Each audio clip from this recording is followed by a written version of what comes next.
Oi, oi! Hoje eu vou apresentar para vocês um livro do Joseph Campbell, O Herói de Mil Faces. Esse é o clássico para quem gosta de estudar mitologia, né? Este livro é de uma riqueza de detalhes, de uma riqueza assim de vastidão, né? O Campbell é maravilhoso porque ele ao mesmo tempo que ele pulveriza, ele é extremamente profundo. Então ele pega algo e vai lá no âmago, e daqui a pouco ele sai do âmago e pum, joga, e depois volta e fica fazendo esse processo milhares de vezes. E ele tem uma erudição sensacional, ele fala de tudo que é tipo de mito, de vários níveis, né? Fala de sociólogos, antropólogos, psicólogos, filósofos. Esse livro, assim como vários outros do Campbell, né? É sensacional. É uma coisa assim para você ler e reler, livro de cabeceira muitas vezes. É um livro que também nos toca, porque você pode ler esse livro de um ponto de vista apenas acadêmico, vamos dizer assim, apenas para estudo, ou você também pode ver neste livro muitas coisas da sua vida, né? E o Campbell ele tinha essa ideia de inspirar as pessoas. Muito bem, vamos a ele. Falar de um livro que nem esse, assim, em 10 minutinhos, que nem eu gosto de fazer para vocês conhecerem, é difícil, gente. Mas eu vou tentar passar algumas ideias sobre o que é o herói para Campbell. O herói é o homem da submissão autoconquistada. Mas submissão a quê? Eis precisamente o enigma que hoje temos que colocar diante de nós mesmos. Eis o enigma cuja solução em toda parte constitui a virtude primária e a façanha histórica do herói. Como indica o professor Arnold Toynbee em seu estudo de 6 volumes a respeito das leis que presidem a ascensão e desintegração das civilizações, o cisma no espírito, bem como o cisma no organismo social, não serão resolvidos por meio de um esquema de retornos aos bons tempos passados, um arcaísmo, por meio de programas que garantem produzir um futuro projetado de natureza ideal, futurismo, ou mesmo por meio do mais realista e bem concebido trabalho de reunião dos elementos que se encontram em processo de deterioração. Apenas o nascimento pode conquistar a morte. Nascimento não da coisa antiga, mas de algo novo. Então, uma das coisas inerentes ao estudo do herói e da jornada heróica é essa ideia de que temos uma crise.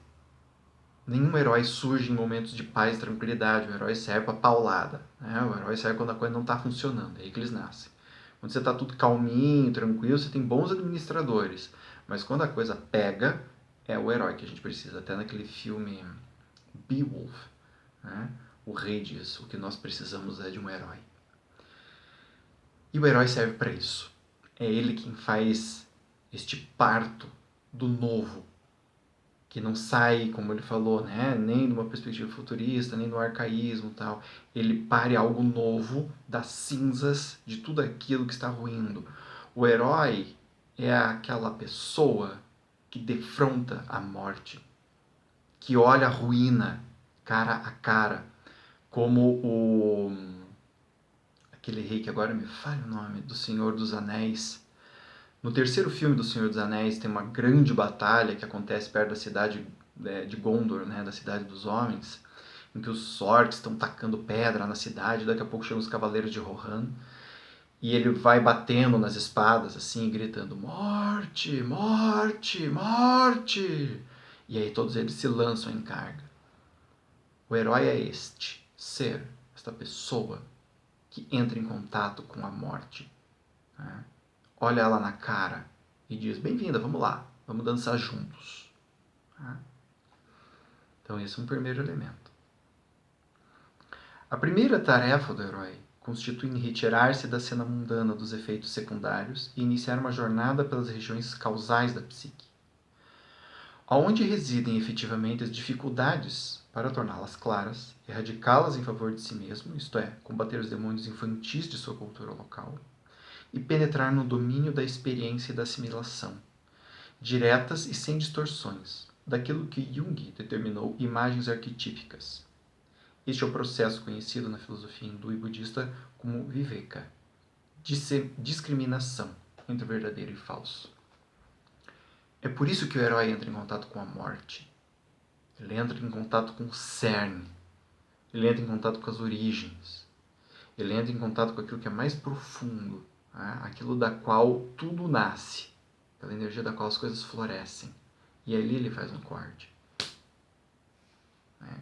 É ali onde está a semente do mal, vamos dizer assim, brincando um pouco com essa palavra dicotômica, e também do bem. Os dois estão na mesma semente. E é quando o herói corta isso e entra em contato com essa semente aberta que ele pode absorver esses dois lados. Né? Esse mais para frente que vai mostrar no livro é um tema comum, né? Quando o herói faz essa junção da morte e da vida. Ele primeiro abre e faz a separação do verdadeiro e falso, e depois isso tem uma nova forma, pega um novo jeito de se relacionar. E isto é o que o herói traz. Por isso que ele precisa entrar em contato. Por isso que ele precisa ir fundo. Né? Por isso que ele precisa sair, como ele diz aqui, né? Retirar-se da cena mundana. O herói não é aquele que fica no profano, na mesmice. Ele precisa sair disso, ele precisa ousar, ele precisa romper. E é nesse rompimento que ele encontra algo. Nem preciso dizer que é um negócio que dá medo pra caramba. Nem preciso dizer que é um negócio que exige uma coragem imensa, né? E causa uma insegurança desgraçada, uma angústia no sujeito. Mas o herói é aquele que aceita isso, que diz, vambora.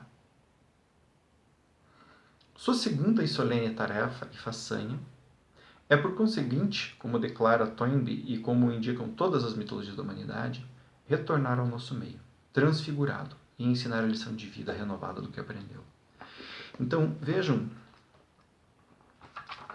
que o ato heróico ele não se resume em ir e encontrar-se com a morte.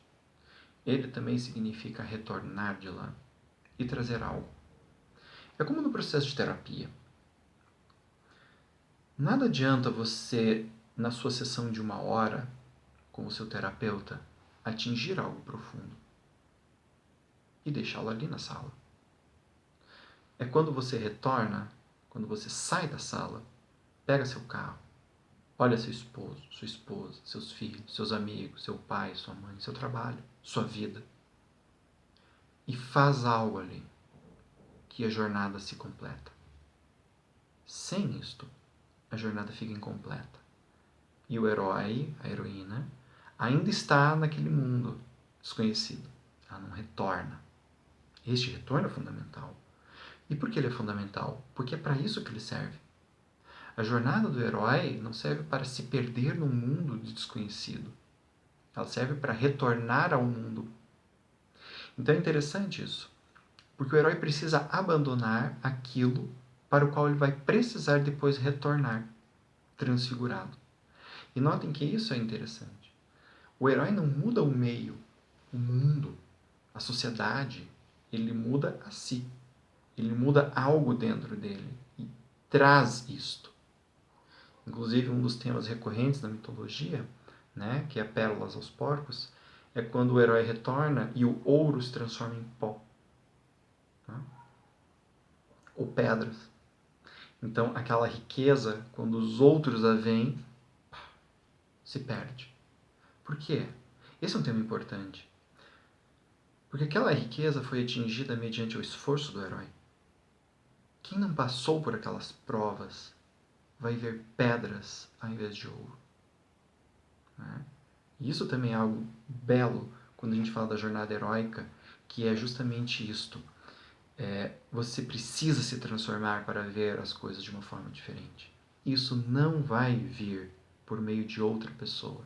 Ela pode te mostrar o caminho, pode te dar dicas, mas é a tua experiência que te transforma.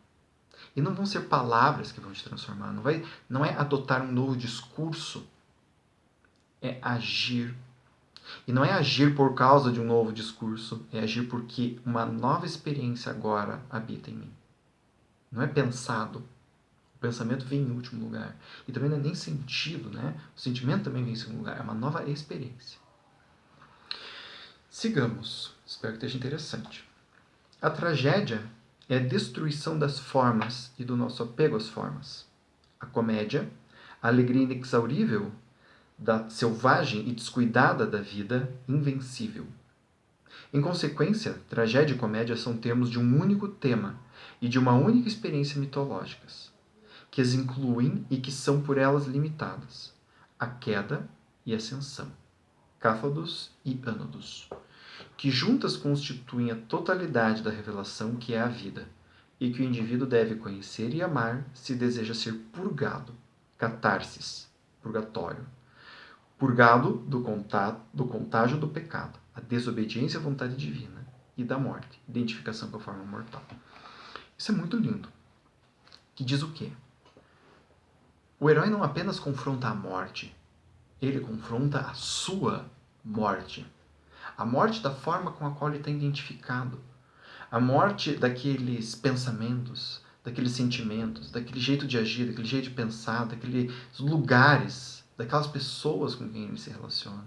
De fazer todos os dias a mesma coisa, do mesmo jeito, e perceber com isso que esse jeito, essa forma, este pensamento não lhe trazem nada, não conectam a pessoa com nada.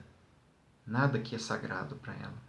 Quando ele fala aqui, né, que você vai ser purgado do do contágio do pecado e da morte, é nesse sentido. A desobediência divina, né, a desobediência, né, a um Deus imposto por uma cultura, mas do divino que habita em nós dentro dessa perspectiva mitológica, da vida em si. Né? O que é pecado não é dizer não à religião neste contexto, é dizer não à vida. Isso é o sagrado. Aquilo que está além dos pensamentos, além das ideologias, além da cultura, além até da nossa própria biologia, quer dizer, de onde vem isso? Né? Essa vida, esse mistério, é o que a mitologia busca nos conectar. E quando a gente se conecta com isso, nós vemos algo no sentido de sermos muito mais do que até a nossa própria morte. E aí a gente pode se transformar e voltar para o nosso mundo cotidiano com algo novo. Isso é quando a gente olha alguém que faz uma transformação, alguém que abre mão de algo, e que você vê que ao abrir mão daquele algo, a pessoa na verdade está ganhando, está mais rica, mais forte, mais serena, mais em contato com ela. E não apenas com ela enquanto a arrogância, o egoísmo do ser humano, não. Em contato com algo muito mais profundo que isso. Algo que gera essas experiências. Com a vida dela, que gera o eu, que gera as ideias, que gera a cultura pela qual ela vai se identificar. Bene, esse é o comecinho. Eu li só até a página 36 para vocês. E espero que tenha gostado. O Herói de Mil Faces, do Joseph Campbell. Leitura maravilhosa. Espero que gostem.